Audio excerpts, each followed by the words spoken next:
Why did Bronn volunteer for Tyrion in the trial by combat in A Game of Thrones?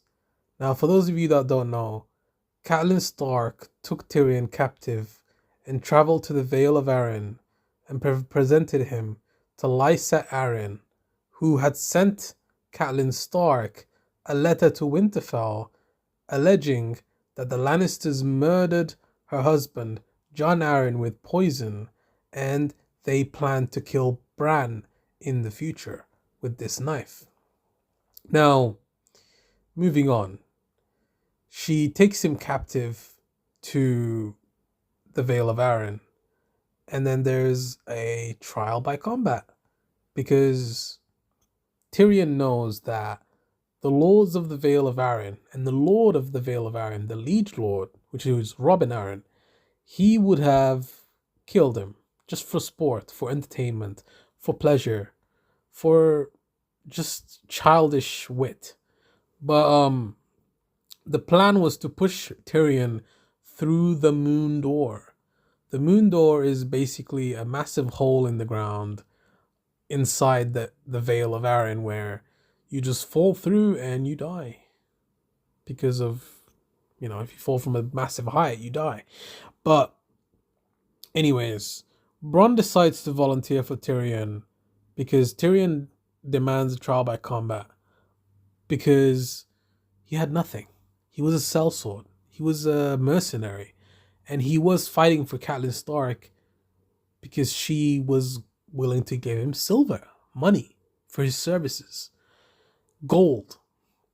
Now, once Lysa Arryn tells Tyrion that the trial will be held today, and you cannot send a bird to your brother, the Kingslayer, Jaime Lannister, who's somewhere in the Riverlands, burning as he goes. You can't send a raven.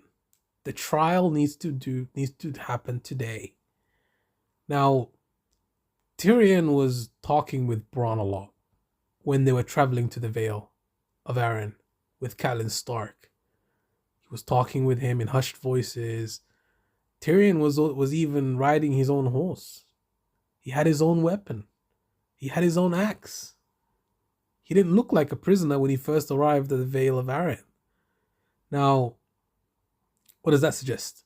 That suggests that there was some type of prior agreement that Tyrion and Bronn had that revealed itself in the penultimate episode. Now, Bronn did it because he had more to gain than to lose in that situation. Because if he didn't take that chance, he had no chance of upward mobility with Catelyn Stark. She would have just given him a few pieces of silver and bid him on his way.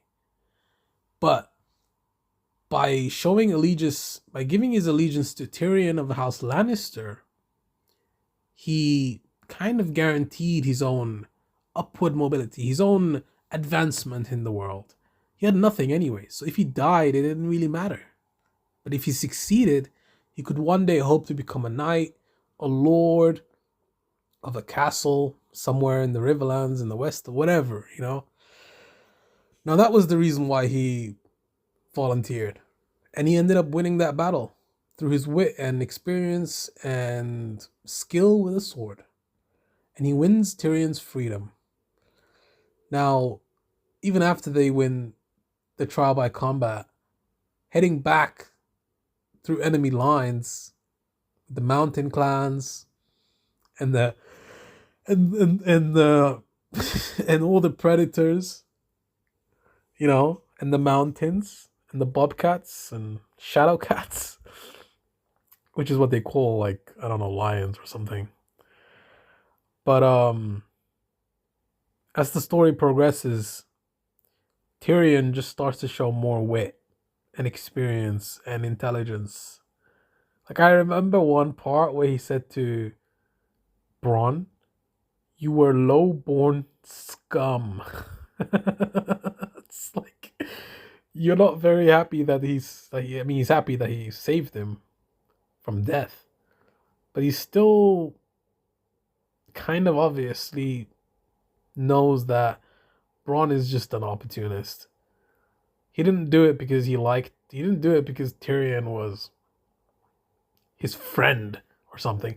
He did it because he saw that he could benefit somehow from aligning himself with Tyrion, who comes from a massively powerful house, House Lannister, probably the most powerful house in the whole of Westeros.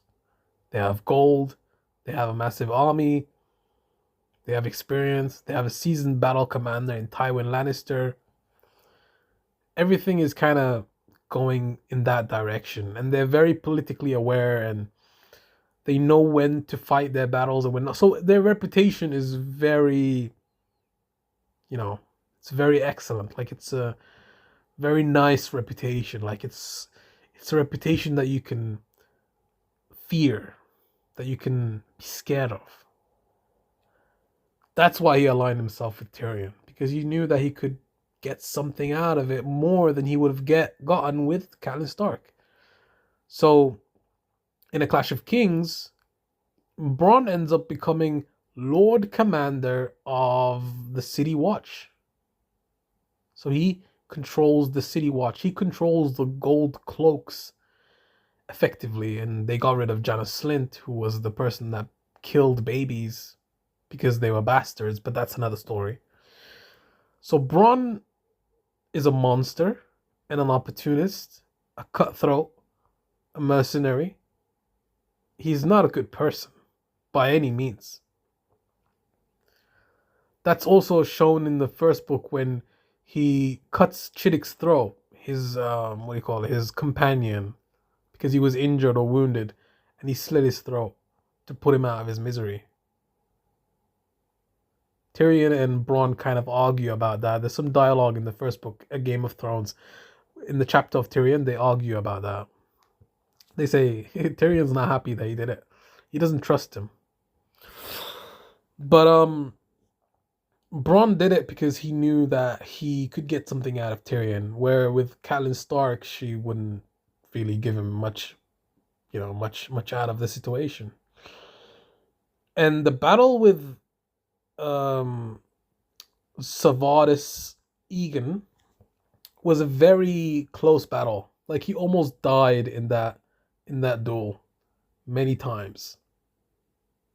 Many times. The first time, like, if Savardis had his own sword, he probably would have won the battle, because you're more accustomed to your own weapon than using someone else's. If you use someone else's, the weight may be off, the balance may be off, the handling of the blade, like the like, the part where you grasp it, it's also not very familiar to you. The grip, strength, everything is off. The grip, the strength, the mobility, the fastness, the speed, everything, like, and the balance is probably going to be off because you're not used to this particular sword. You're used to your own sword. Now, he used the sword of Jon Arryn. It's kind of like poetic justice, because the Lannisters, they poisoned Jon Arryn, and now they're going to use Jon Arryn's sword to get justice, which is, I mean, it's kind of like, I understand the poetic aspect of it. Poetic justice would be if they made Tyrion drink a cup of, I don't know, the Strangler or something. But, yeah, the fight is very close, pitched battle, and Savardis is wearing, like, massive, he's wearing armor, he's got a shield, he's got a long sword, and Bronn only has, like, some leather chaps and some leather, basically leather armor, not even armor, just leather. So he can be light, nimble, and fast. Savardis kind of chooses the more defensive approach.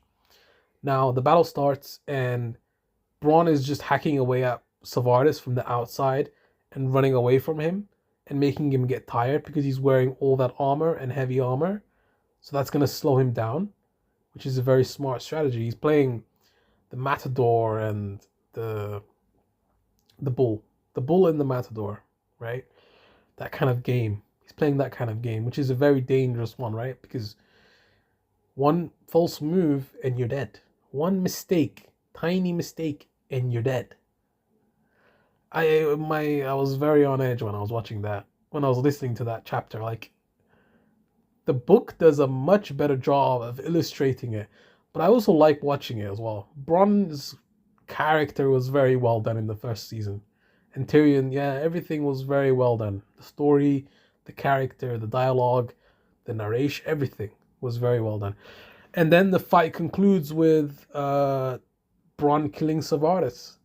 He didn't even have to kill him. He looked up at the Lady Aaron, Lysa Aaron, and she didn't give him she didn't yield.